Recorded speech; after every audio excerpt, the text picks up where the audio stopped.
Alors, sur la plupart des véhicules Nissan, vous avez les fonctions pour contrôler l'écran d'aide à la conduite, contrôler le volume de la radio, changer les postes de radio.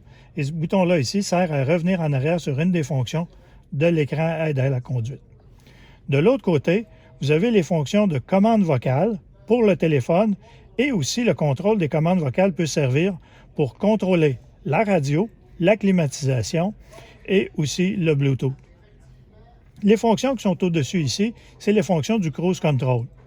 Alors, la plupart des véhicules sont équipés du cruise control, fonctionnent conventionnellement, c'est-à-dire avec l'activation du cruise control, le résume, le cancel et l'ajustement de la vitesse. Donc, tout simplement, c'est qu'on roule à 100 km/h, je pèse sur le bouton 7, la vitesse va être ajustée à 100 km/h et va être affichée dans l'écran d'aide à conduite. Si vous désirez l'augmenter, vous pèsez sur le plus, la diminuer sur le moins. Si vous arrivez dans le trafic, vous désirez récupérer le contrôle du véhicule, vous avez simplement à faire « Cancel », contrôler le véhicule, ajuster votre vitesse. Lorsque vous voulez revenir à la vitesse à laquelle vous rouliez, c'est-à-dire 110 km/h, vous avez juste à peser sur « Résume » et vous revenez à la vitesse de 110 km/h. D'autres modèles sont équipés du cruise control qu'on appelle ProPilot. Donc, tout simplement, j'active le cruise control comme c'était normal.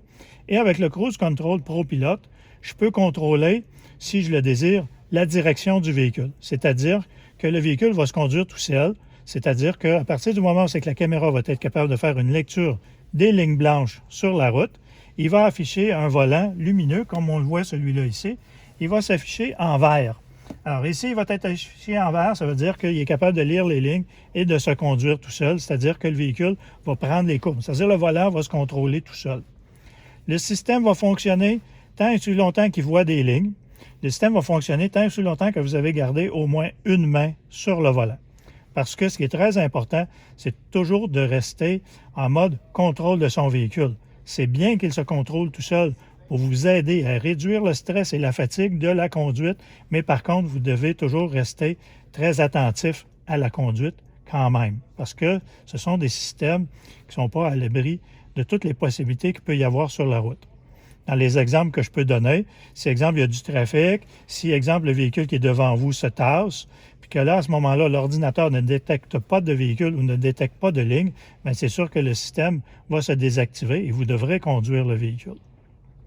Alors, parmi ces fonctions-là aussi, ce que vous avez, c'est de maintenir la distance entre vous et l'autre véhicule. À partir du moment où c'est que vous roulez 30 km/h et plus, vous allez pouvoir activer le cruise control intelligent. Et avec le bouton qui est ici, vous allez choisir la distance que vous voulez garder entre vous et le véhicule qui est devant vous. À partir du moment où c'est que le système va détecter un véhicule devant vous, le voyant vert va s'allumer ici et vous allez choisir ici la distance que vous voulez conserver entre vous et l'autre véhicule. Sur le voyant ici qui est dans le milieu, vous voyez, il y a 3 barres. 3 barres, ça veut dire 3 longueurs de véhicule, 2 longueurs de véhicule, 1 longueur de véhicule. Donc, vous choisissez la distance que vous voulez maintenir entre vous et l'autre véhicule qui est devant vous. Alors, on se retrouve dans une situation où vous roulez 100 km/h. Le véhicule conserve la distance de 3 longueurs de véhicule. Si le véhicule qui est devant vous diminue sa vitesse à 90 km/h, le véhicule que vous conduisez va diminuer sa vitesse tout seul à 90 km/h.